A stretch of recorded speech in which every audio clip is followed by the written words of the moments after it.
a bombastic free zone? Can I ask that first? We're live. Put that word. Okay, We're gonna give a Sorry, response, but now we're on Can we camera. on speed dial?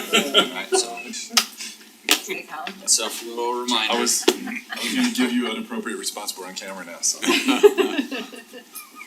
Okay, welcome to our work meeting this evening. Maybe I'll just tell you, good luck. We'll start in on item 1.1, review of this evening's agenda. Any changes? It looks lovely. So of course we are going into close, okay. The notice for all of it? Yeah, we have some property issues and litigation. So I'm gonna get a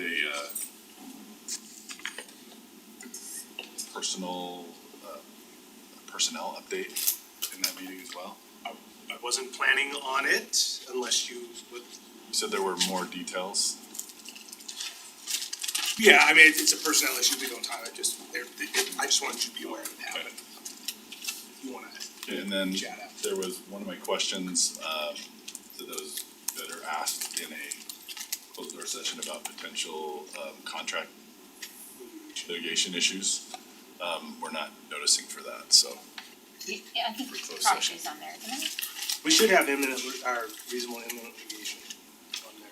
Yeah, all Oh, three are got it, first. okay, you got it. Property. And- They're all on there, we could talk about it, I just wasn't planning on the one, but if No we- worries, We just need the chief to stay for that. no worries.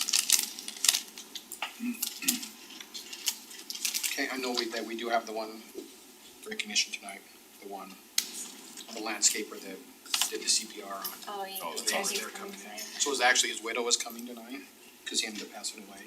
Oh, So the widow is coming tonight, still wants to thank the landscaper Juan, because basically, I mean, they'll get into it tonight, but he, the CPR allowed him to say goodbye to his family, but so his widow is coming tonight with Juan and his bosses, and it'll be pretty cool. So, a couple of neighbors that want it, it'll be cool. Future agenda items, I'll just remind you, OHV.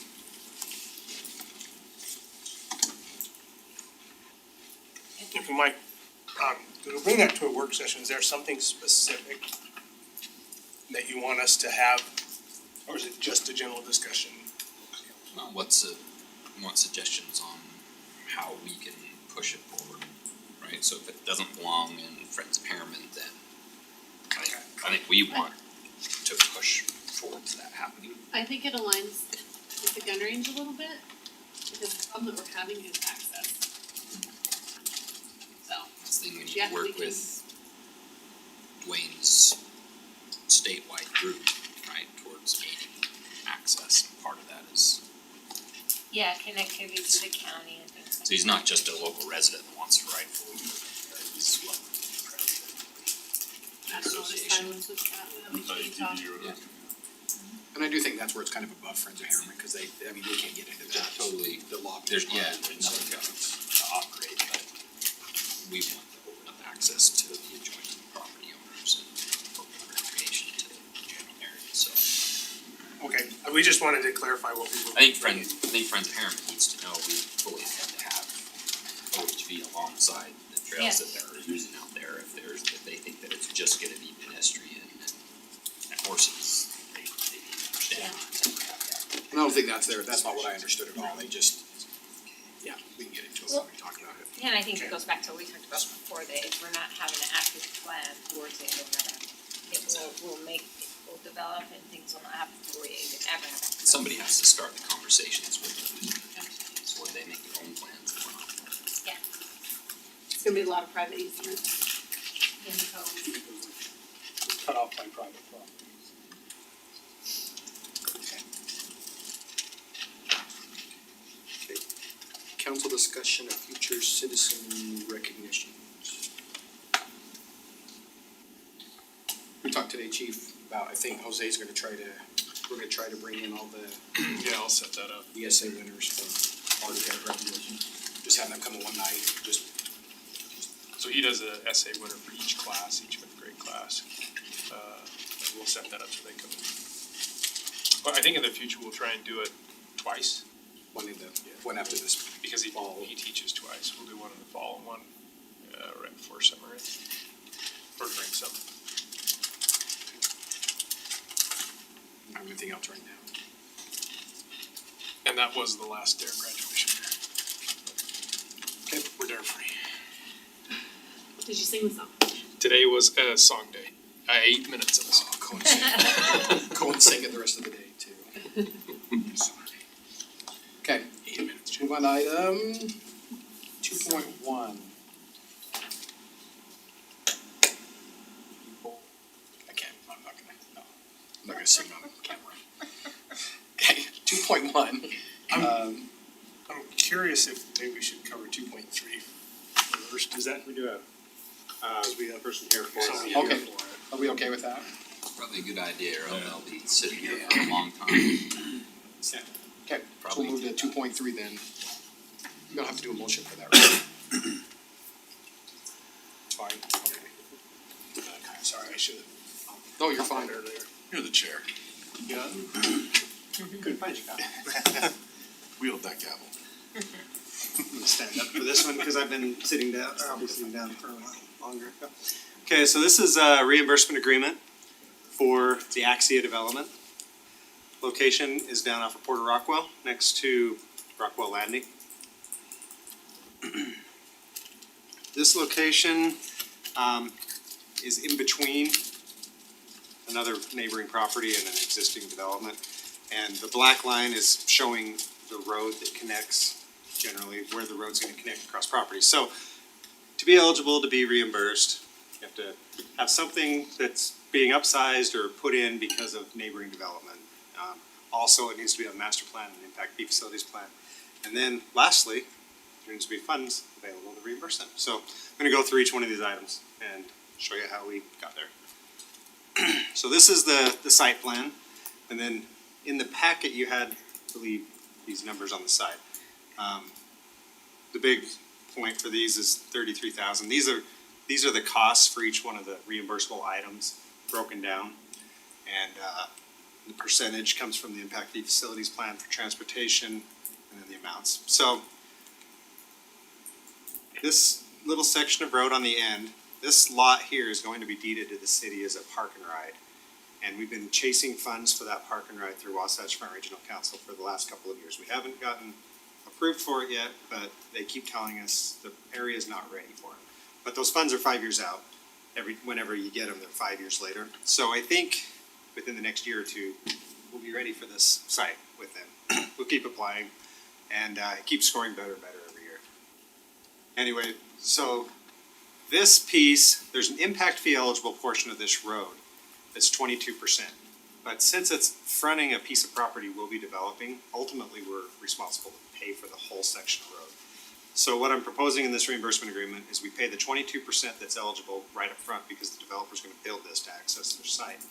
Then when we do this project, we'll put the $117,000 cost into the project cost from Wasatch Front, because we would have had to build that road anyway and reimburse them those funds at that time. That keeps our it pushes the general fund need back, and hopefully we can put those funds into a request. But we'll be on the hook to pay them if we don't get the funds. That's the plan for paying for that segment of road. Any questions on that piece? As long as they understand that's the deal, is it would be when we get those funds. The next piece, yeah, and I've said this to them, and we've been emailing back and forth, going through the details. The next piece is the section of road along their frontage of property. And this one falls into the 22% reimbursable per our impact fee facilities plan. That's what's attributable to new growth. It's basically the upsized cost. And then there's a piece in here, this storm drain crossing. So they're required to reroute the storm drain around this building. And we'd always anticipated a crossing across the road, which is, the road's 66 feet, so it'd be about 84, 85 feet of pipe. So we estimated 84 feet of storm drain reimbursement. We'll pay for the 84 feet, the rest of it's a project cost being required because the project's being built over a drainage. So, does that make sense what we did there? And so that's $211,000. $700. And then the last piece is underneath that same road is the water line, and they're being upsized to service the property downstream from them. So that cost is broken out per the impact fee facilities plan on the upsized cost, and it's about $218,000. So the breakdown on this, for the transportation portion, we are expecting a revenue, we've estimated that with what their building plans have come in, of about $325,000. The eligible reimbursement, it's here, so we're anticipating about $80,000 that they'll still have to pay. So it'll be totally covered in what their impact fee is. So our plan is, I think the anticipation from the developer is, instead of actually exchanging funds and then us reimbursing them, we'll just offset them and they'll just pay the $80,000 and be done with it, and there's never an exchange of funds. So that one's totally funded with what's anticipated to be generated by the site. The water, we're about $1,400 off. It's not gonna generate enough revenue to pay for the water this time. When the development next door comes in and pays for it, they'll cover those costs and be reimbursed for their upsized portion too. So our anticipation with that, the neighboring property has apartments planned on it. That's the Ken and Olson Gary McDougal property. And then they have some other property that has commercial planned for it, but we don't know what that commercial is going to be. But it should generate enough funds to cover their upsized cost and cover this cost in the future. It's $1,400. And then the last part is the general fund portion. And that is the piece that I discussed how we're gonna push it into the project. So what we're just looking at here is, if you want this to come back, do you have any comments, or is it okay to go on a consent agenda to approve the reimbursement agreement in the future council meeting? Kind of fast and dirty, but it all pencils out. This is one of the ones that funds by itself, except for this one little piece right here, $1,400. Everything else funds itself with their going to be. So, I have a question about that shortage, and this applies to a whole bunch, it's not just this, but kind of a broader question. Just because it's eligible for reimbursement for impact fees, if the impact fees are insufficient to reimburse the full cost, why do we have to pay the difference? Why isn't it, there's just not enough impact fees, you don't get it all? I don't understand why the It'll city's pay back general before. fund has to be the backstop when it's an impact fee eligible project. I think it becomes a timing issue, because it will be funded by impact fees at some point, so we'll be able to, it's buy-in capacity, we'll be able to recoup it later. Well, The other the option, I problem guess. is it's not recuperable later, because what happens is then that's $1,405.75 out of the next impact fees that's gonna be short to pay the next group of improvements at wherever the next impact fees are supposed to go. And then if there's a shortage, then you do it again, and pretty soon, all the impact fees you're collecting right now are being used to pay shortages for projects that were done before, and eventually you get to a place where none of the impact fees collected can pay for any of the infrastructure that's being built.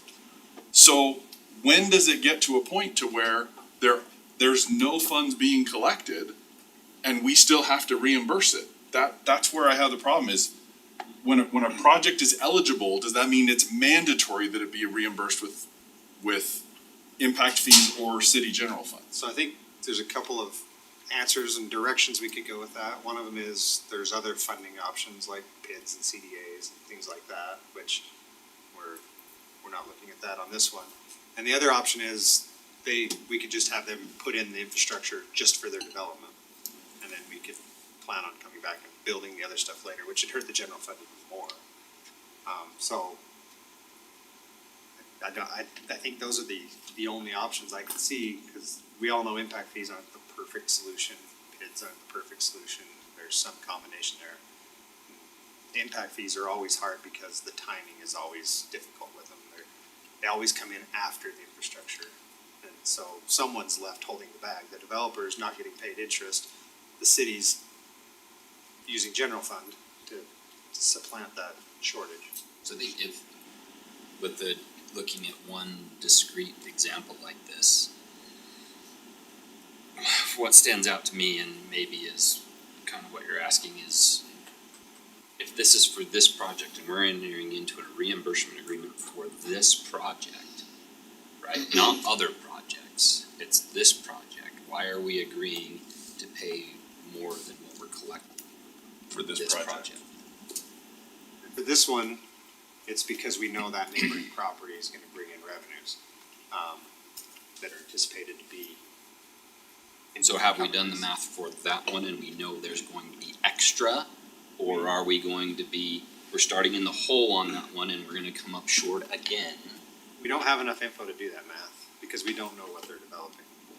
Then how can we say with any amount of certainty that it'll work out later? We've relied on our consultants to do that, and they plan it based on our land I'm trying use. not to laugh at that, given the Yeah. information we've. It's just like anything, you have to make assumptions, they made assumptions and went with it. Sometimes you're over, sometimes you're under. Some developers have paid a lot more in impact fees than they ever get back, some paid a lot less than what they get back. And This isn't a, some of our agreements do just cap it at whatever we collect from their catchment area. And we could definitely do that. I didn't propose that on this one because it was a small amount. Because so- we, with impact fees, we don't have to enter into any kind of a reimbursement agreement. It's not required, is it? If they're upsizing, if we're requiring them to upsize, then we have to, based on our master plan. We have to have a We have to- reimbursement well, agreement, We or don't we have to, have to we have to we would pay have to for the compensate them, upsize. otherwise they would just put in the infrastructure they need. So instead of a 16-inch pipe, they'd put in an 8, call it a day, and So- then we'd have to come back and put it Sorry, in. this is going outside of this, I know it's only 1,400, but we're dealing with some other issues that have been compounded over the years, which are kind of the same issue, right? So what I'm saying is that impact fees aren't to blame necessarily, it's these kind of agreements that we've gotten ourselves into trouble with, right? Is we're agreeing to pay more than we are certain we can, we're just, there will just be more later, Yeah, figure it out an, later. an example of that, not to throw anybody under the bus, but it's not just impact fees, but there's assumptions made, like example, the taxable value of the RSL facility, right? It's supposed to generate a certain amount of funds, it was assumptions used to support all the other agreements that we made that were around that. Well, a couple years later, they renegotiated to bring the taxable value down substantially, which reduced the revenues that were gonna be used for all these other things. So my concern is that we're making agreements based on assumptions, and if those future assumptions change, how are we changing the agreements? How are we getting out of obligations to pay things if the assumptions change? Because it's not the impact fees that have gotten us into trouble, it's these agreements that we've entered into that have gotten us into trouble. And I know this is a lot for $1,400, right? I get it, but this is an important principle that it's gonna apply to other questions we have tonight, and I think it's at the heart of some of the troubles we have with our infrastructure financing as a city. And we have gotten much better at writing impact fee reimbursement agreements in the last 3-4 years. Before there had been ones tied into master development agreements that had paid more than we should have, and it really put the general fund, strained it. And so with these breakdowns, these were never done prior to 2018 that I saw. There were back of the napkin calculations, but we never went through and figured out, what was going to be generated and make sure it balanced out. So we're getting better at them, and we're always improving them, so. The 216,340 that's what we're clear, the 217,740, that's the actual cost of just the upsize portion. And this is their cost estimate. If they get a better cost and it comes back lower, then they only get reimbursed what they spent. So there's a chance it could come in less, but it will never come in more than this unless they come back and ask for an amendment to this reimbursement agreement if they go over. And that's totally up to the council. So that's an important point on this particular example, is that the 217 is the cost of the upsize that we do need to pay. Got it. Or else you'd pay substantially more. That does change the nature of, I think, what we're going to discuss. Station. So, just looking for direction if this one's okay, the way it's written, to come back, or if you'd like me to amend, bring it back, or take it straight to a decision on future council. I'm okay with this one, consent. That's fine. Was this format all right, the way we broke it down? I think That it's would make great, good sense. yeah. Yep. I felt like it super came helpful. together really well. It was an easy story to tell. I think one of the other things when we're talking about impact fees, it's one thing to be eligible, it's another to have the money. Yeah, that's, Well, and We'll try and highlight that. but- what are we responsible for, right? So that's maybe Right. clarify on something like next time is though, it is our responsibility for the upsizing and that's this cost, right? Rather than the whole, the new line that's going in, that they should be paying for all the way. Yeah, the total water line cost, I think, was like 1.4 million, so, 1,000. pay a little Thanks, bit Blake. bigger fine. Okay, thanks, Blake. Thank you, appreciate it. Bounce back to 2.1 then, wanna go back to 2.1? Yeah, so 2.1 and 2.2 are cousins, let's say. 2.2 is really about how we finish this current year, so we can hold that. I don't think that conversation will take as long because the one going forward. So if you wanna take those out of order, you can do it that way. 2.1 is really a heavier discussion about policy, how we move forward as an entity. The 2.2 is really how we close out this 2023 budget, which again is June 30th. So I'm just looking at council, how, if you want us to take those out of board, like, but I've been buried this week, I would have moved those before we sent it. Mechanically, I think it makes more sense to go through how we close out this year's budget. great first. And I think it's fine, so 2.2, We're going backward. we're going backwards. Okay. Are you okay with that? No, perfect, great.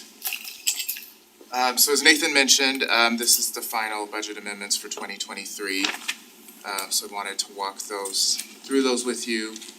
I tried to do just a general overview. As you probably noticed in the packet, there are a lot of line item entries on these. So I tried to group them into actual items that are being adjusted instead of going through each line item. So one is, as you know, we make projections when we start the budget year. This is to adjust some of the revenue to match the expected actuals. In addition, as we'll get through, there were a couple vehicle purchases that I misunderstood when they would actually be coming into the city. That's been corrected in terms of having somebody else do capital assets within finance, so there'll be a review process, so hopefully that won't happen again on the timing. In addition, there are some vehicle leases that just weren't budgeted correctly. As you all remember, although the weather's been nice lately, we had quite a snow season and we did go over some costs on that. A couple things that we have discussed is one is the unknown police department subsidy, the way that the funds were set up. I would like to eliminate that subsidy and get the fund back to zero this year. So that's one of the adjustments. Another one is, some of it's the state audit or our external auditors recommended, some of their best practices is making sure all of our impact fees are in their own fund or in the correct fund. And then we had a couple reimbursement agreements, that we did some catch-ups on. I went through and have reconciled a few of the agreements. They required some catch-ups. Thankfully, they're completed. In addition, we've gotten some sizable grants, so I do wanna get those put in the budget, even though they probably we won't start spending on them until next year. So counts of tables, so this is just a high-level table of the different categories and the adjustments. One of my goals with all of these adjustments was I didn't wanna have to pull from fund balance to accomplish these adjustments. So first thing I did was I went through every single personnel line item, recalculated it through the end of the year to see what savings I could come up with. So that's approximately $780,000. As I had mentioned, a couple of the leases weren't budgeted correctly, so that's a $43,000 adjustment. The vehicles I missed are approximately $191,000. which vehicles were those kind of? engineering, were there five? Cause there was, two of them were engineering. They're all replacement vehicles that were scheduled for 24, but when we ordered them, we ordered a year early. So the money was budgeted in 24. and I had a misunderstanding, I thought we were budgeting them in 24, so as I said, we've got a review process in place going forward, so I don't think that type of issue will happen again. So is it simply just misallocation of the funds in the wrong year, or is it just Right, missed the funds? I was planning on them in 24. Okay. They were correct in the May 4th budget meeting, they'd already been taken out in that budget. However, an amendment needed to be done to recognize them in 23. It just doesn't mess with timing. As I believe we had mentioned, Streets purchased a pothole patching machine, and I had mentioned we had received more fourth quarter county option sales tax dollars that would be covering that. That covered that pothole patching machine, and then also there's some extra, so I put that into pavement management to cover any future pavement management there. In addition, our work order system, and it's also the system that our building department uses for permits. There's been some requests for some customizations on that. Building had some personnel savings to cover that, so that's really not an increase, it's just shifting from personnel down to cover that, it's a one-time cost. And then we've got there were a few small operating adjustments, grant adjustments. The next one, that police department subsidy, so that's the amount that the general fund is inherently subsidizing if I take out the impact fees that were being counted as operating revenue. The next one, so this is for animal services, emergency management, and community services. This is the amount, the transfer that was going into those funds was actually over the expense amount, so I decreased that transfer to zero out that budget. And then finally, we're gonna go into a little bit, some capital projects, the biggest one being, I wanted to get the animal services building remodel put into the budget. So the majority of that transfer is to cover that cost. Going to the revenue side, this is actually different now, so I was initially planning on needing to pull about 14,000 from fund balance to accomplish all of those adjustments. However, one thing I've done since this presentation was prepared is I've gone through and re-examined all of the administrative fees we charge to the enterprise funds. It looks like there'll be enough in that, and then also some finance savings to cover that 14,000, so we won't need to pull from fund balance to cover that. You'll see that in 2 weeks, if you give me the okay to bring these back for approval. This table shows our ending fund balance, so as you can see, it's about 6.6 million, which is about 4 months of operating expenditures. And then as we had discussed on May 4th, we will be bringing forward a fund balance policy. If the council chooses a fund balance policy where we keep 3 months of operating expenses and reserves, that would leave us with an additional 980,000 above that 3 months.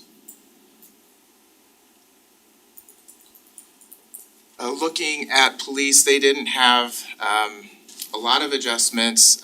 One is they do receive funds from outside entities, the school district being the largest one of them, for services that they provide. So that is increasing the budget 40,000 for revenue, but then there's gonna be an offsetting expense for the same amount. In addition, fuel costs, as you know, have remained high, and it looks like the police department needed some more funds in their fuel budget. This will get them through the rest of the year. And then as I had mentioned, there was that general fund subsidy I want to eliminate and get that fund back to zero. And as I had mentioned, moving the public safety impact fee was about 400,000 of that, and then we actually had in the budget of using fund balance of about 374,000. One thing you probably saw in the details, I have a transfer of about 2.2 million in that budget. So that is the amount in the public safety fund that is currently in deficit. So that's the amount over time that the general fund has subsidized the police fund. When you get the financial statements and when I present fund balance information to you, I've already netted out that deficit, so it's not technically pulling from the numbers I've been showing you. Cause then the act for it's already accounting for that deficit, if that makes sense. So one more time, I wanna, Okay, I'm not sure it does make sense to me. so It's in the general governmental statement. right, so when we prepare the financial statements at the end of the year, we roll in the general fund, the police department fund, and then there's also an ARPA fund. The police department fund always had this deficit. That was being netted against the general fund balance. So the number you were being presented with was the number that was net of that deficit of $2 million. Got it. So we were Same. seeing the consolidated instead of Right. consolidating, I guess. It's the same with the monthly financial statement I provide to you. When it's got that fund balance box at the bottom, I'm netting that deficit because I don't want the council thinking you have that money available to spend, because really there's a deficit that's offsetting it. This is really just cleanup, because my goal is, because right now what I'm having to do is anyone asks for a fund balance number, I'm having to run through reports, I have to do some math. I would never want somebody to come ask one of my accountants for a fund balance number, they don't know what they have to net, they provide a wrong number because things aren't clean in the accounting system. So it's a large number, but it's not going to affect the numbers you've been seeing. Looking at the other public safety funds, so this is animal services, emergency management, community services. We did receive that grant for the sandbagging machine and pumps, that was put within emergency management since they were overseeing the grant. In addition, we did have a vacancy with the emergency manager this year, which led to some personnel savings. I did budget in the animal services building lease and utilities for the rest of the year, so that's at $25,650. And then similar to police, especially in animal services, there was a need to increase their fuel budget by about $7,000. It's an ominous sign. It is, I say, Talking about the budget and, Mother Nature's being bombastic. yes. Wow. Within the ARPA fund, the engineering department had requested a few adjustments. Jonathan walked in at the perfect time, in case you have any questions on these. One is, there was a request to add contingency on the current ARPA projects of $5,000 per project, because there weren't any contingencies in there. In addition, there was a request to shift some funds from a ARPA project that hasn't been started, the Hamilton Farms storm drain. As you can see, it's to cover an unfinished park strip and then tie into an irrigation controller. And then I heard that we would be receiving some monies from a bond forfeiture to help cover that cost. In addition, to finish the McHouston storm drain design would require an additional $27,500. So those funds are coming from Hamilton Farms right now. If I might just. Yeah. Tangential comment about contingencies. We've talked about how, if there's gonna be a use of those contingency funds, that a report's gonna come to the council on those kind of things, right? As part of that, I'd also like to see if those contingencies aren't used, I'd like to have a report on that money going back into the budget, how much that is and where it's going and how we're gonna allocate that to maybe other CIP stuff, so. Let me ask if this would be sufficient, because normally what I do is in September, it was a little late this year with the changeover in finance directors. Usually that's when I present to you the capital project carryover list, and that shows every project, how much was spent, what the budget is, if the project's complete, and then it has a column if the project's complete, over, under, so it'll show what that money, what savings there are, or if there's a project that went over. Typically, you would have already seen an over budget, a project that's over, because I would have come to you in a budget amendment saying it's looking like this is gonna go over. So you would see that in September, but of course, if council's direction is you want a different or more specific type of report or a separate report, we I can think that's also. probably acceptable. I Yeah, don't, you're I gonna don't think I have see- any reason to need it more often than that. I just think that's an open loop and I'd like Yep. to bring that information full circle, you know? Contingencies seem to become expected expenses. we've reviewed it with staff, how those are supposed to work, and so you'll actually see we approved them to move the projects, but we're supposed to report back to you, so I think at your June 14th, you'll get one of your first ones on Main Street. Here's what's happening, here's what the tendencies are. There's changes in the amount, it's supposed to, so percent of project completion and any changes in the budget. They can see it there as well. So in the park impact fee, we did receive a couple grants. The larger ones are from Salt Lake County, and then there's a small $11,000 tree one. So this is all offset by grant revenue on this fund. Even though we haven't started a lot of these projects, I like to get the budget put in place before we move forward. It's for the asphalt trail connections. Road impact is a little different, so the Wasatch agreements are ones that I worked with engineering on making sure we were caught up on and getting cleaned up. We had found we were a few quarters in arrears on their, so at a certain date, they had to start getting quarterly payments, a set amount quarterly payment. This 569 actually completes out that reimbursement agreement, so that's great, because that's one of the more complicated one. That one's finished. And then on the Rose Canyon one, that one was budgeted in the CIP over 5 years, but the developer was eligible now for reimbursement, and they were per agreement owed the funds, so we did pay that out. This 676 does majority of it come from fund balance. So just.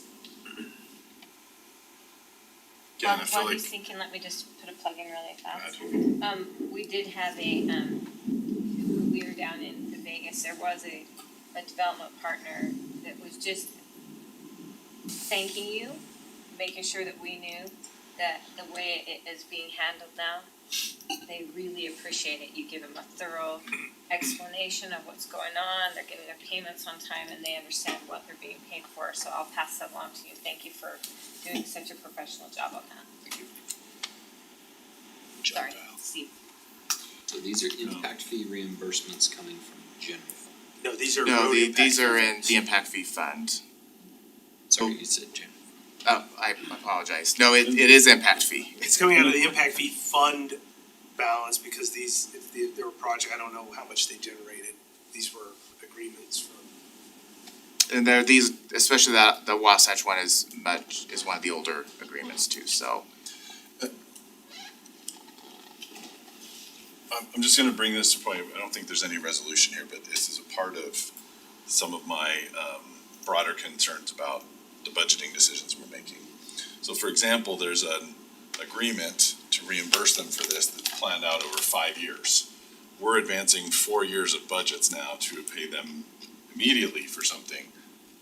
That has it's a small number, so it's not necessarily earth shattering, but if we have something that's a multi-million-dollar project budgeted over 4 or 5 years, and all of a sudden, because of an agreement we have to advance all that much, that's a massive impact and shift to capital planning, right? So in our reimbursement agreements going forward, we need, if it's a large amount and we wanna pay it over time, we should spell Specify, that yeah, out. that they don't have an ability to demand an advance of that ahead of our capital budget. Otherwise, they're making your budgetary decision. Yeah, exactly, that's the The way they concern have I been have. done is we have been collecting funds, and we've always identified a collection area and said, in that area, whatever gets generated, you'll get, in a quarter, you'll get paid in that quarter. And the hangup has always been, they haven't submitted their invoices. And so they say, where's my money? We say, where's your invoices? And then they submit those, but then we have a whole bunch of funds backed up because they've been holding them. And so it's. For impact fees, for sure, in any of these reimbursements where it's hitting the general fund, I would argue we really need to make sure that, I think that a lot of these were broken up over 5 years, and I don't know, we put them in there to spread the costs out, but I don't know that anybody went through and read the old agreements to see if you could do that. Wasatch, that's a complex. Well, this one is complicated in two respects. One is they were reimbursed for impact fees paid up to a certain date. Then after that date, it went to a flat payment after each quarter. This agreement in particular hadn't been reconciled or paid in quite a while, over a year. So some of this is catch up in addition to the quarterly payment, so. This is an example of one of the bad agreements, because it said if the balance wasn't paid in full by this date, you're gonna start paying $100,000 a quarter. So. Gosh. That was the agreement. Yeah, But this one's done. This one is done, thank goodness. that's good. And again, it's for, you know, road impact fee fund balance, it's not necessarily a broader budgetary impact per se, it's isolated in there, but it's just a principle of the thing that Right. have concerns about some of our But- budgetary. But you've identified a good thing, because there are projects that are, as we talked about, general fund, and all of a sudden you're sitting there going, I've gotta pay what? Well, and you Right. might say this is relatively small, but if there's several of them. Right, There's 10 of them. well, and if they're not isolated in that fund, right, if it's a general fund thing, It right? doesn't mean it generated that much necessarily, it just means Yeah, I you don't- had to pay it Right. back Yeah. regardless. Right, right. So even though it's an upfront, it might not have dumped the money into the fund, so. Yeah, the one I'm really concerned about is if that was in our general fund and we didn't have enough revenue in there to cover something and suddenly there's an advancement on a payment that's $3 million. Right. And we're contractually obligated to pay it, but there's no fund balance to do it, that's where I get scared, yeah. And you could get to that point because there's not been enough impact fees generated to cover all the reimbursements. Right. We still have some historical MDA agreements that are out there that may not have the reimbursement agreement in yet, that are obligating the general fund to do something. So when we bring those, I would argue if we can get it spread over time, if we have the money, you might wanna pay it, cause they're gonna want some interest. We just need to that needs to be a mindful decision and not one that just shows We up. get forced. Yeah, it just shows up and hits us and we're like, oh. Yeah. But there are still a few older agreements that are complex, the Rosecrest one, some of the others are complex. So there's potential for some of that to still happen. Yeah, I think we have to understand in whatever budgeting decisions we make, there has to be almost a contingency in there, right? Like to understand, there's likely things that are gonna come up that are unexpected or maybe even an opportunity to save us money down the road if we can do something now as part of somebody, like, I get that, there's a little horse trading goes on, that's part of why we do budget amendments. I guess I'm just, if we're gonna be really thoughtful about some of these budget changes we're considering on a broader scope, I think it becomes more imperative that the budgeting numbers we're using are as close to accurate as we can get them. Not saying that it's gonna be perfect, cause this is gonna be a process to get them better, but the accuracy of these kind of things could impact many years of plans, so. Okay, horse is dead. Probably the easiest amendment tonight, our external auditor had recommended we change what type of fund our storm drain impact fee funds are collected in, so it's currently what's called a special revenue fund. They had recommended it get moved to an enterprise fund because the storm drain fund is an enterprise fund. So really, there's no budgetary change other than I have to move the fund and all of the expenses and all the revenue to the new fund, so. So we've already discussed this a little bit in previous meetings, is that both the public safety impact fee and the fire impact fee aren't in their own funds. Good accounting practice is to move those into separate funds, so they're being tracked separately and on their own, so they aren't getting commingled with other funds. And then the CDE RDA funds, I'm not gonna go through the detail, but we did receive our final distribution of revenue in March. So there's adjustments to match the budget with the actuals, and then also we've paid out all of the agreements that we have, active agreements we have in those CDA and RDAs. So there are adjustments to match those agreements.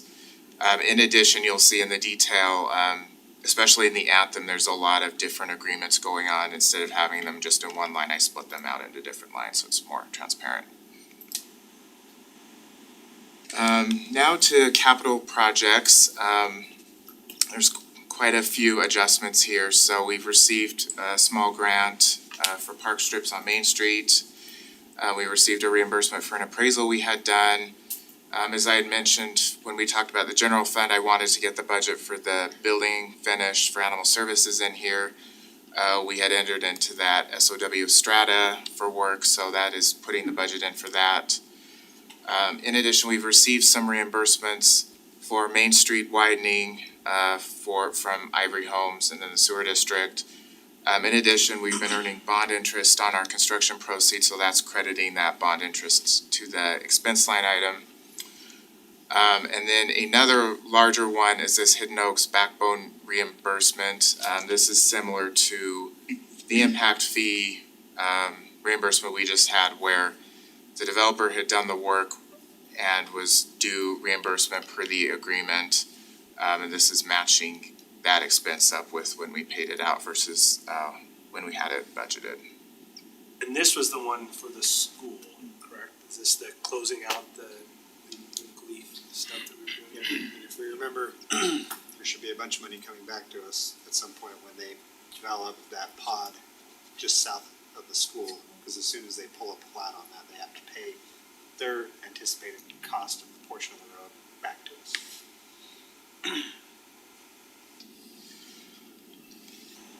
So moving on to water and then the water rights fund.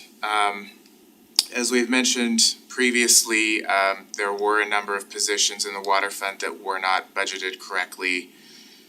So this 300,000 is to get the budget correct for the rest of the remainder of the year.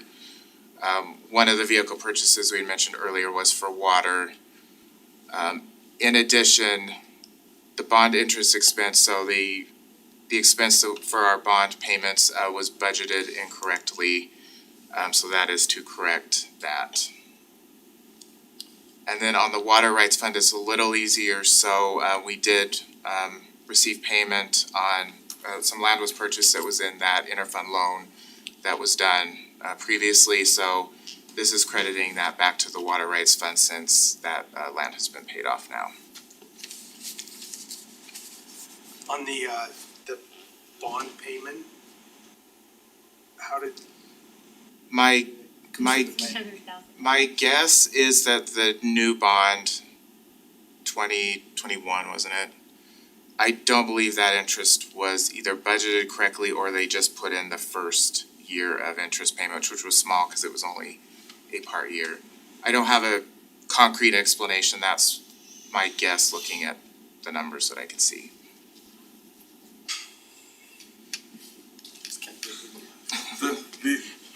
The number of times I have heard the phrase "not budgeted correctly" just in this meeting alone is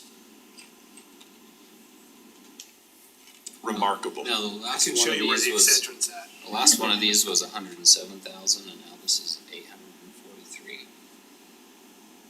So this is another reimbursement We that planned was, to pay over 5 years, but now they want it all at once. well, the agreement, it's something we've also worked on is making sure we're timing what's in the budget to what the agreement says, so the budget was saying 5 years, the agreement was saying upon completion and verification of project expenses. Oops. So it's not That a would matter be of we wrote it in the not- agreement for 5 years. Not and they budgeted were- correctly would be the phrase apparently. Well, and on some of these agreements, Kyle's been kind, we would be months behind our stuff. And I think that's the feedback you were getting from that partner down there is Yeah, that for sure. we were not real quick and we didn't share info, so. So I have some good news. Money flow. I am the storm cloud after all at the city. That's my nickname. I fully accept it. Love it. Yep. El Nino. Every 10 years, every 10 years, we need to reset this. So in the stormwater fund with the First Amendment, we had discussed about a reimbursement that we had to put in the budget. The amount that was budgeted was the maximum amount. thankfully it came in significantly under budget. I will also say on the fund balance summary, right now you'll notice it says that we're short 118,000. One of the things I did, as I mentioned, as I went through and recalculated all the administrative charges that we charged the enterprise fund. So after doing that recalculation, it leads the stormwater fund to about break even after recalculating those fees. So there is some good news there. And with that. You're not shiny right now, the sun is breaking out. Finished on a good note.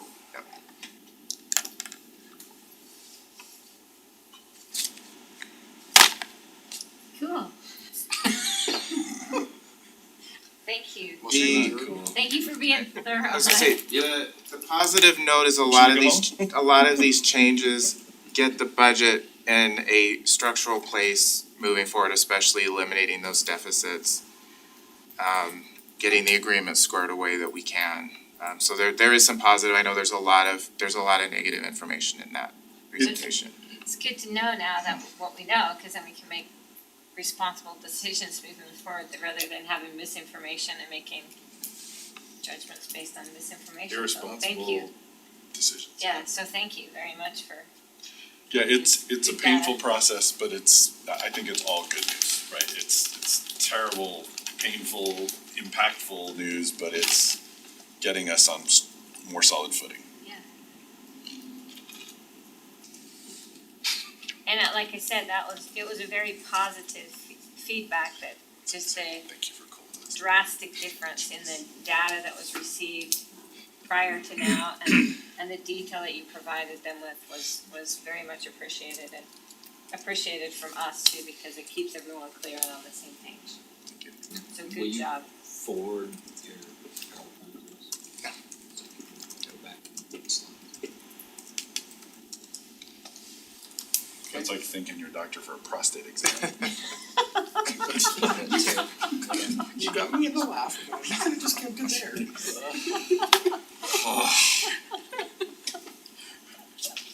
This is the hard work that needs It to needs be done. Yeah. It's just. It's difficult to be the patient going in and you've had however much time to prepare all of this and digest it all. And it's like being told, you got cancer, we'll figure it out. Thought it was just a polyp. Yeah, it's just So we stop with the medical comparison. just a little overwhelming on top of what we're looking at. So great work, I'm not, He's a financial surgeon. yeah, I'm not being negative about what you just presented, It's it's not a good, it's just drinking from the fire. I totally understand. So we've been working on some financial policies we need to bring back to you. We'll call them amendments to policies. I just don't know where the policies are that I'm amending, but we're bringing you ones. They're referenced in documents, but I can't find them. You just need to start from scratch and So, say this is. Essentially, that's what we're That's doing. what we're doing. We're rewriting, it's taking us a little longer because of that. And then trying to, some of our things are in ordinance, and so we're having to go through and make sure that we are tying to the way the ordinance is written. So that'll be coming back to you for a decision at the next meeting. The next topic, which is 23-24, it's not tied, most of the items are not required any action there's not the same time frame. There is potentially one, as you talk about, HCCEA, and we'll talk about that. So we gave you a bunch of information, we talked last time, I tried to respond to what I heard last time, sent you a memo. We received some questions, so staff, we've been meeting, trying to figure out the best way to walk you through what we're seeing. So a lot of what Kyle was discussing in 23 are what we're seeing as a challenge in 24. So regardless of talking about funds, one of the real challenges was the way we were calculating personnel costs.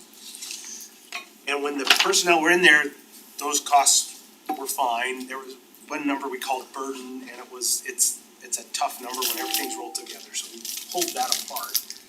But as we went through, I think I'd been here about 2 weeks, the chief called me down, he and Cody sat me down, showed me a bunch of spreadsheets and said, our salaries cannot be corrected. And here's why. So we went through them, so I went up through a whole process with finance, finally got the spreadsheets they'd used, met with police, and there were a bunch of people that were not on the list. There were people who were on the list we didn't have, but when you added them all up, we were short. What, if you went back through the staff meetings and council was saying it. So that was one of the challenges. There were a couple things missing. Some of those were smaller, some were big. But we believe we corrected that in 2023. So police, when you're looking at it, it's pretty close. The part, frankly, we didn't get correct was the revenue. A lot of that being, I panicked at the end of the budget. I think I know I went to Alan, I went to Kyle, and it's like, we got this huge over expense, how are we doing this? I've never had this happen. And it was like, oh, we just take care of it in the financials. So that's kind of what started us down this process of what are we doing? So police, that was the 22 budget. The 23 budget, the personnel's good, it's just now we're looking at, these are the actual costs missing. Water, general fund, I think is okay. There may be a few departments that things were missed, but they were smaller, so it didn't impact. But in water, I went back, started in the spreadsheets from 2018, and tried to walk through the budget of how we had people, when we added people, what they were.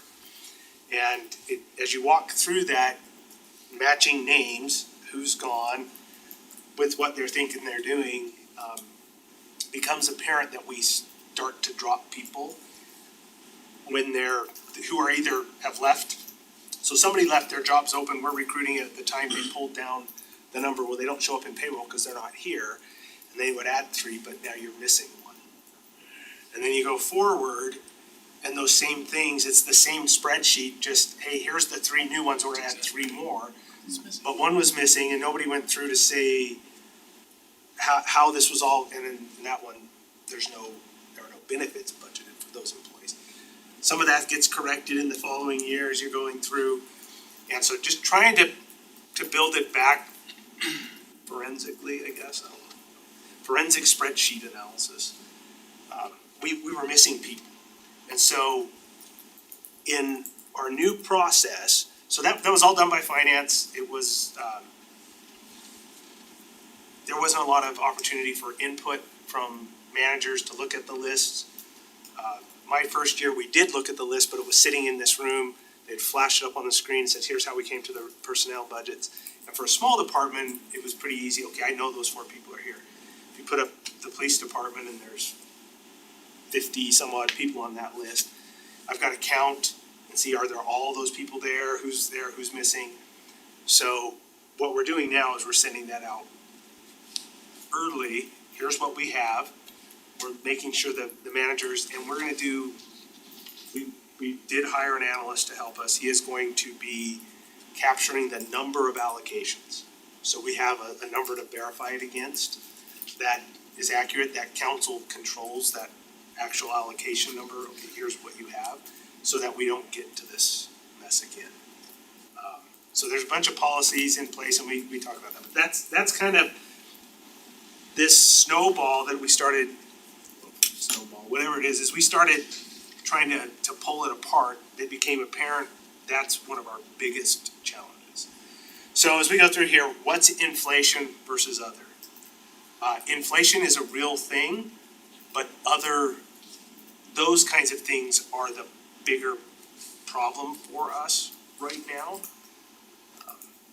And so, and Kyle, feel free to jump in, but that's how I see it. I see, and I think that's how it's written here, is that the largest are these other past practices that we have to correct.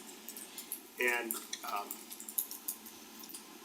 the allocation of people is everywhere I've been that's the council prerogative, right? It's a huge impact when you hire a person. Because pay for them now, and then you pay for them next year, you pay for them forever, and so you gotta understand that. So,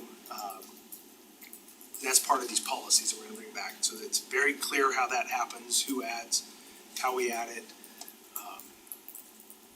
We need a lot more, staff will be providing a lot more detail if we request to add people as to what's not being done right now, what this person's going to do, why, what is changing that requires the staff person, the additional staff. So that will be, most of that will happen at the staff level, and we'll hopefully bring you the polished report that explains it all. And so you shouldn't see the ones that are just like, no, we're not, that's not real. We will be tossing those ones at the staff level. If you see them, they should have an articulated, you'll still have a decision to make, but we should have information for you. So those are all part of that ultimate correction. I don't know why it is the way it is. No, I've been really frustrated. I appreciate that. Your explanation is good, that goes towards one of my main points last time, of separating regular inflation and the structural issues. And calling it out that the structural issues are the bigger problem that we need to tackle. We can address the inflation stuff fairly easily, but if you try to do the inflation first, it masks this bigger structural problems. And so maybe if we work through, I believe stormwater is the easier fund to talk about because it's smaller first. I would propose we do that and talk about police and then the general fund, because some of the decisions you might make in police then impact general fund for that final discussion. Okay. And water will tackle, a lot of it. We responded to a lot of the questions in water. We're doing a rate study.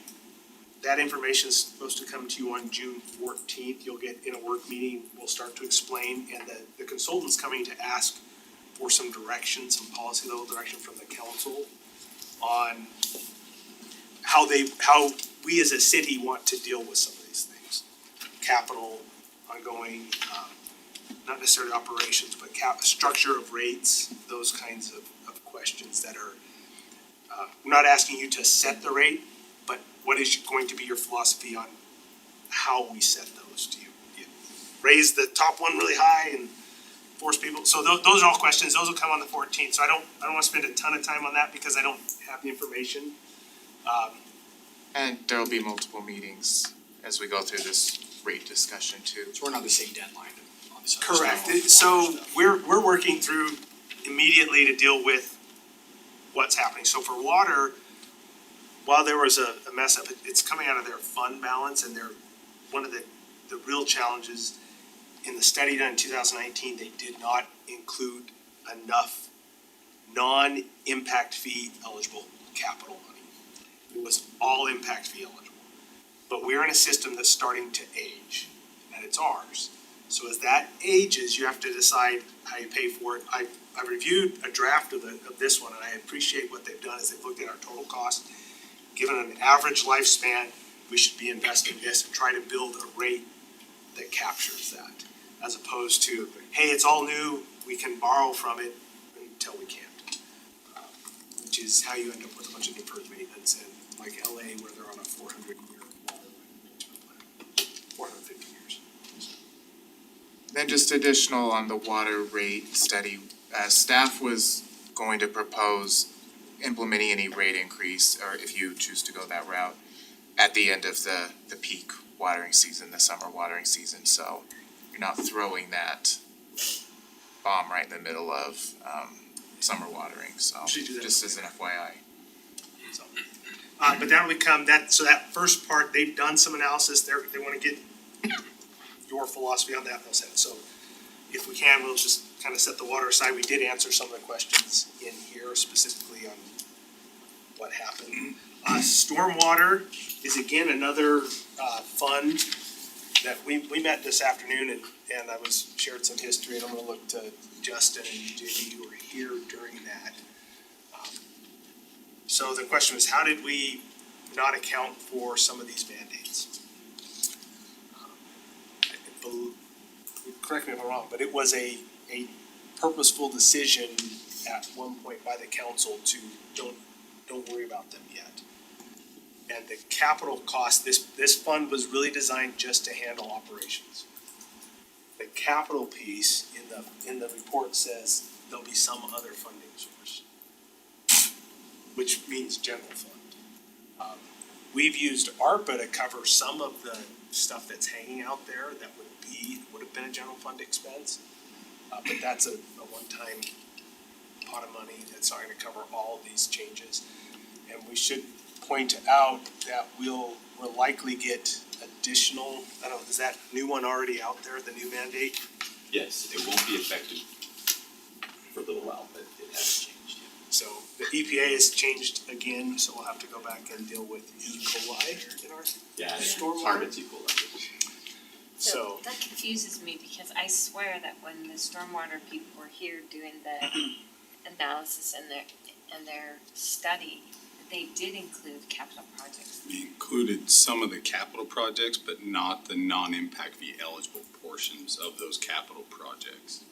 And it says it right in the analysis that it was discussed in the meetings with the stormwater committee. And those non-impact fee eligible costs were not included. There were some regular capital, like improvement projects that are normal to stormwater. It was about $110,000 a year that was included. But the non-impact fee eligible was not. And so And- the, And sorry, and part of that was because the fee was would have been a lot higher than surrounding cities, and that was discussion that we didn't wanna be way higher than others. We wanted to kind of be alongside with our neighboring cities, and that's where we came up with the $7. We would have included all of those, it would have increased it substantially. so as it sits right now, the shortfall that's in there is the, so we talked about the LL Hamilton project in the 2023 budget. The reimbursement agreement anticipates we're paying that with storm drain impact fees. However, it was not eligible for storm drain impact fees. So we did an agreement as a city back in 2020, March of 2020, committing to pay for things with funds that we could not use for that. So when it came and they approached us about it, we recommended we cannot use these funds. So they got put into the stormwater. How? So just contractually with an agreement that is stated that way. But just taken by itself, what does that mean?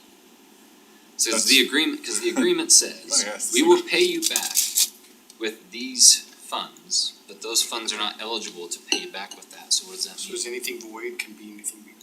We need a new agreement? The reason, I asked that same question and the response I got was, that's a good thing to talk about with the attorney in a closed door meeting.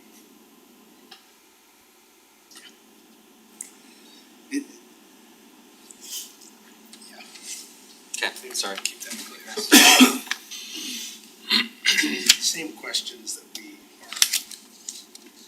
So storm drain, we have to decide from a policy level, do you still want to,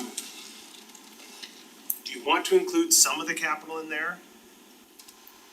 Do you not want to? Right now, the fund can't support it, so we're not gonna, if anything's in there, it says, hey, it's gonna be storm drain, we're gonna So pull you're that asking include what in where? Include capital in the stormwater fee? fund. in your fee, so in the calculation of the fee, cause we've done that internally, we probably it's coming up on time where we should hire. That will be a policy level, and again, it's not one that has to be answered tonight, but that's the kind of direction we're gonna have to get, because the previous direction was not to include it. Well, But you do have these It's costs coming. it's just smoke and mirrors. Yeah, I Like, have We're not gonna charge you that, but we're gonna take it out of general fund, it's gonna have a negative balance and no ability to repair roads, so that we're gonna have to raise your taxes to build the roads, because we didn't put enough money into the fee that should have been collected to pay for the, I mean, it's just, it's, And that's what I mean, the domino it's, effect we talked it's a about shell game, man. earlier, but what I struggle with the way this is described is council made a decision.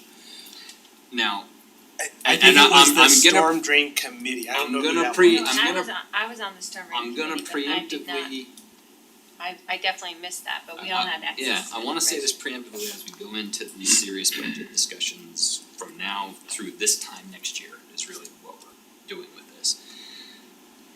By and large, like when something like this comes, and we've talked about making decisions in a vacuum, comes to council, we're relying on what's put in front of us, and the recommendation being made is that people have done their work and we ask what questions we can, and this is what you're telling us what we should do based on all the knowledge and the work that you've done, and we say yes. So it's not like, I have a hard time when cause it sounds like we're blaming council for a decision, whether it's this council or one from 20 years ago. That is not my intent. Right, well, right, but, and I say whether it's this council or the one 20 years ago, like everybody in these seats makes a decision based on what's in front of us, and that's kinda goes back to my comment that we're drinking from the fire hose in this one presentation and make a decision most of the time.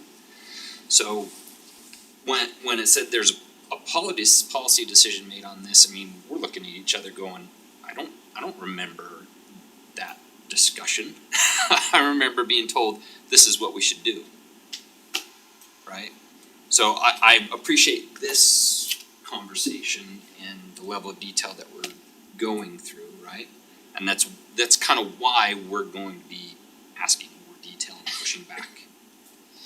And that's fine, I didn't, again, I don't know who the committee was, I don't know what information was presented in front of them.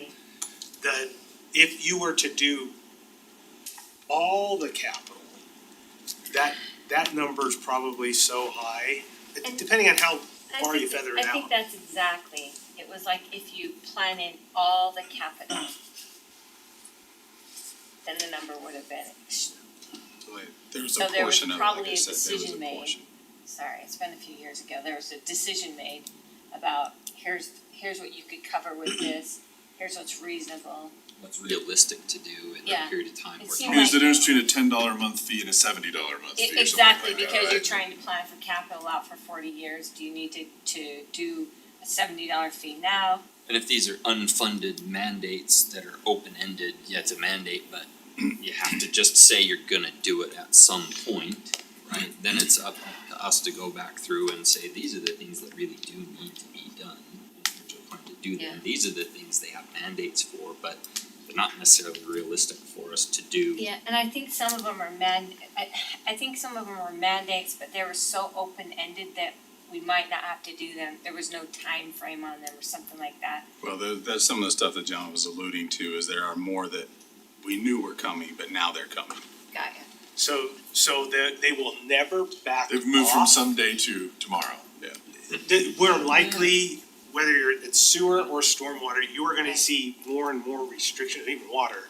That they never go, we overreached, let's back that up. It's always just, now you need to do this.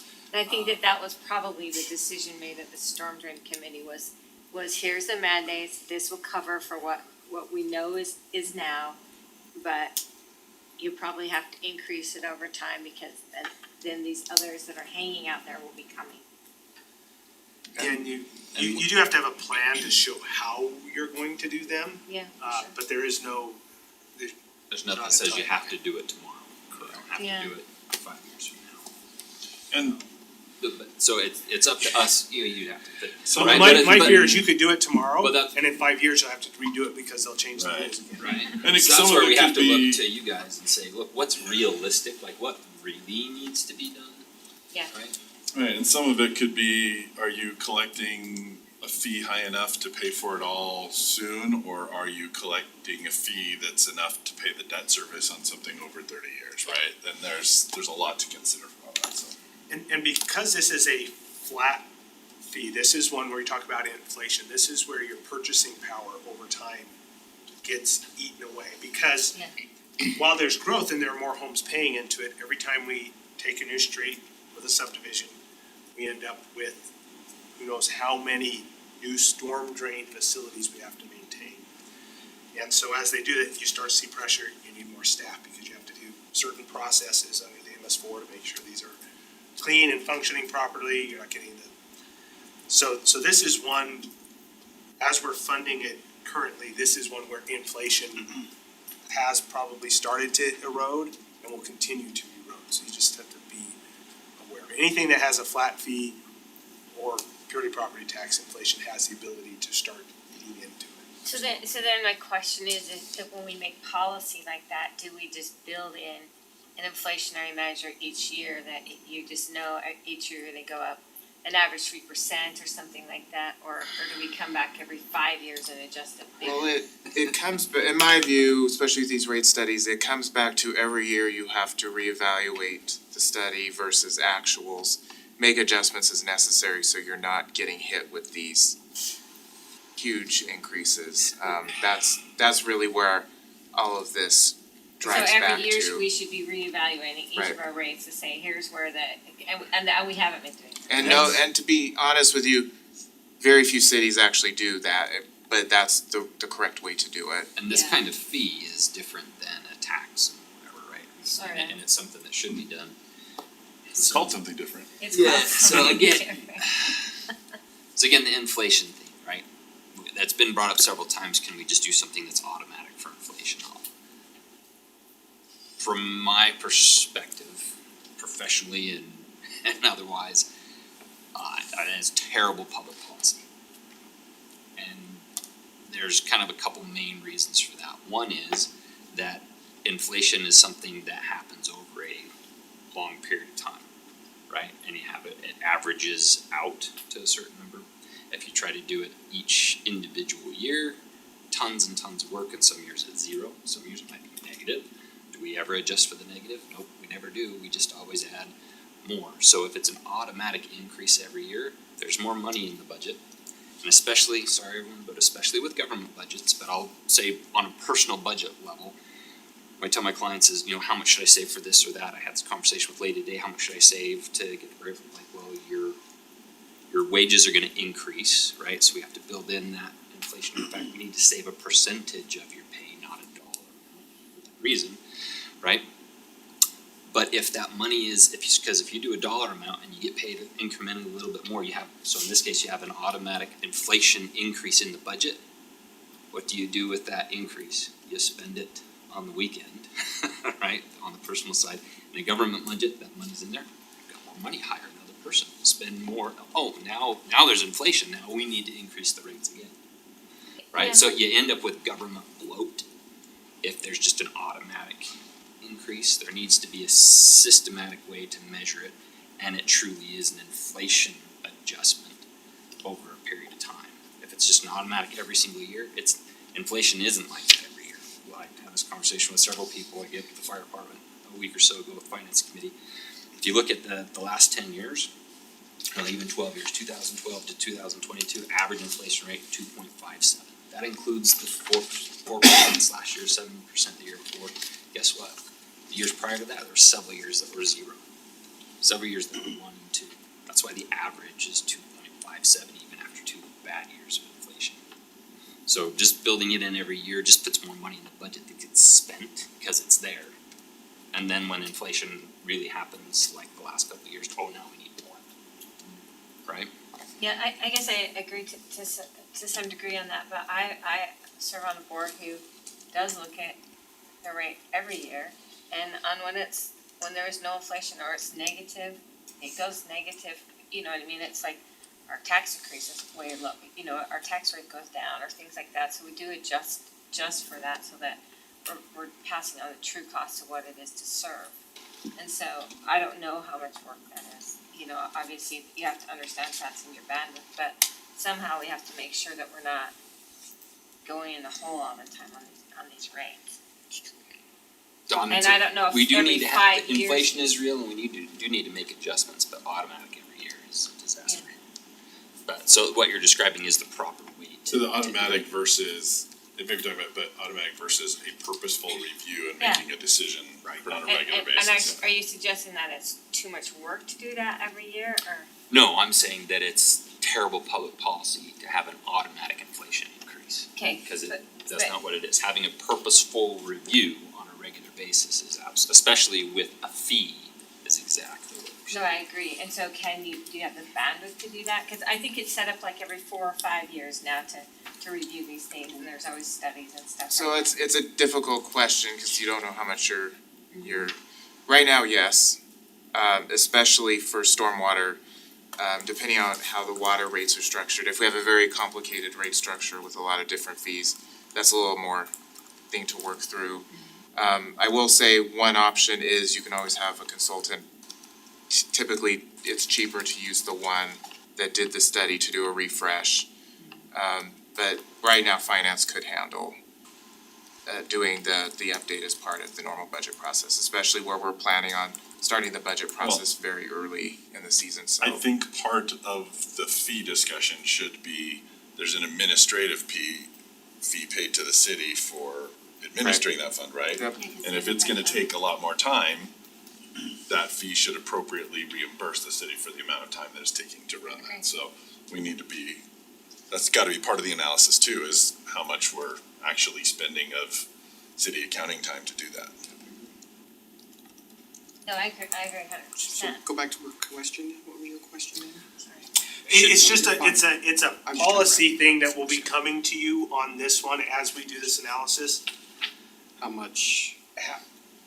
Do you want this fund to be and so it's a fair point that it's not in a vacuum, so we need to come back and show you what the alternatives are and what those impacts are, as opposed to just saying do it or don't do it, we'll use another revenue source. Sorry, we got off on the inflation thing, cause your question was, do we include the capital costs in the fee? That's a policy So- decision. What are the So other options? what I said is, we'll be bringing it, that's the policy decision ultimately you'll have to make. It was a fair point that we need to bring you what the alternatives are, but I'm just trying to. Well- For right now, in the 2024 budget, my recommendation is we just pull back on the cap, we don't do anything with the capital right now in this fund until you've had an opportunity. Right, cause I think the thing is we can say, you say, should this fee cover capital projects? Sure, yeah, let's do it that way, and then you come back and say, well, we're gonna have to change the rate 9,000% in order to do that. That- Okay, that maybe was- that we was should what make a happened. different decision, Committee. right, you know? So until I had this communication with Jared earlier today about how I think that this has to be somewhat of an iterative process, right? We can give you some general direction, you come back with some numbers, we give you a little more refined direction, you revise the numbers, and then we start getting to where we can make some more meaningful decisions on how to move forward, but we don't expect you to have all the answers, and if you don't have all the answers, you can't expect us to give you the best decision either, right? Correct, and so I think part of that what I'm recommending in your 24 budget, and I can't remember what was budgeted specifically in this for capital, but that we pull back on that. We have this other larger policy discussion, and then as we work with council on reprioritizing the CIP, we include those. If it's the general fund, that's a decision, that's fine, we just include it. If you choose to do something else, but for this, we're gonna talk about the storm drain in the future.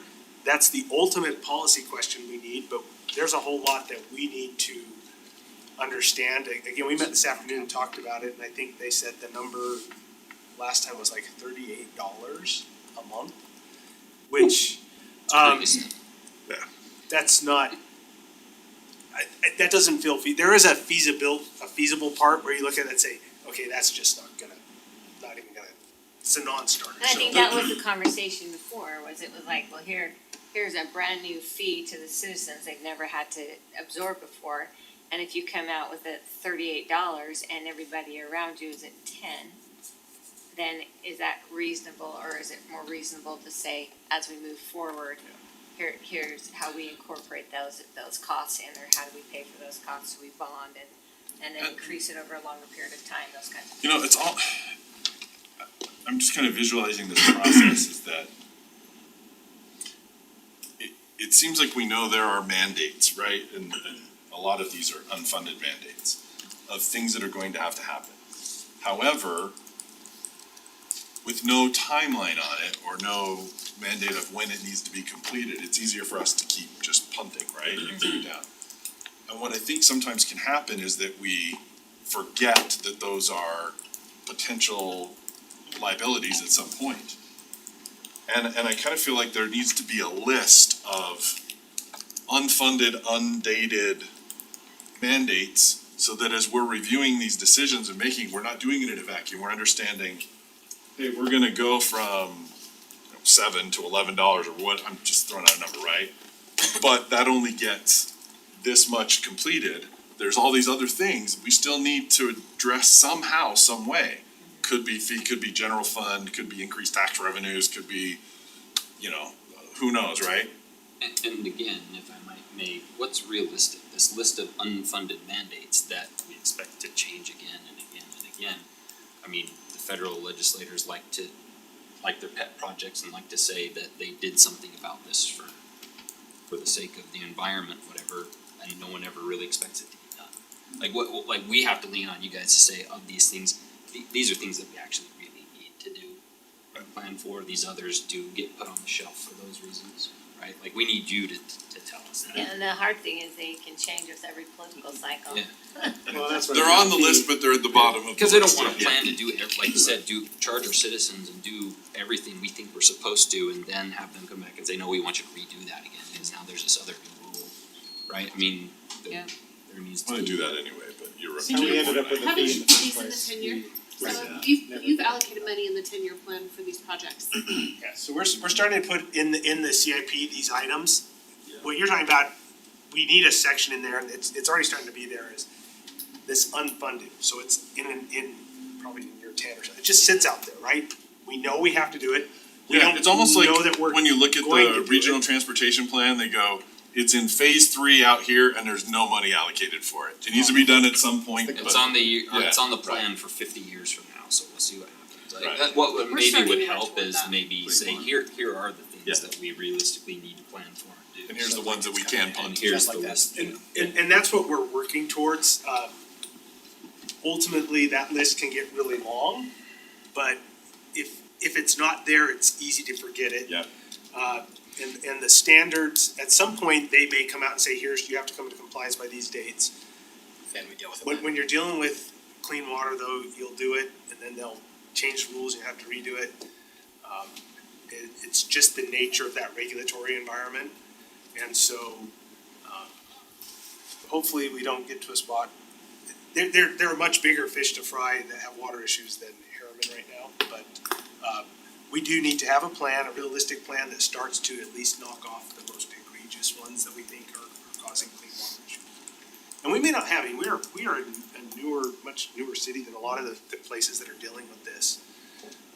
That may have direct discharge into rivers that come right off of, big parking lots, right? They've gotta deal with that right away, so. Okay, so we'll come back and hit police and general Police fund. and general. Okay, look for motion to, I would For the- like motion to go into, out of this and into racing. Second. all in favor? I must say, I really do appreciate what was done last year, 2 year budget. It's been a lot of this